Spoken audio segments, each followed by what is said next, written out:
April 12th through the 16th. And we are kind of in review mode. So we said that math and even writing might look a little bit different, right? In writing, we're using that time for some grammar practice, maybe some additional math practice.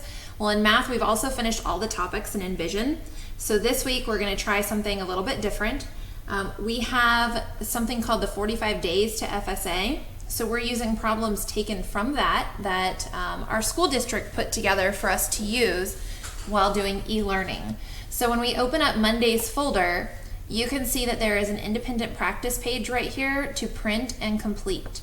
So the directions read, print and complete this practice worksheet. If you are unable to print, please solve each question on a sheet of notebook paper. We will be meeting at 2 o'clock. Starting now, I am going to really encourage everyone to be present during that 2 o'clock meeting. And we're going to go over this independent practice that you've completed. And we are also going to do some additional practice. So it's going to be really important that you're there to get in that additional work.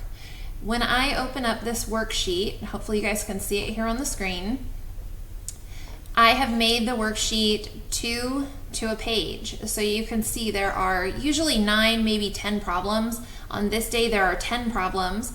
And there's not a whole lot of room here for you to solve. So you will need a sheet of notebook paper and you can solve each question and then answer it here.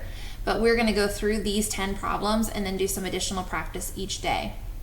Now, as I go through the week, you're going to see it follows the very same structure, right? Print and complete. These are different problems, 10 different problems. Meet to review and additional practice. It's going to be the same thing for Wednesday and Thursday.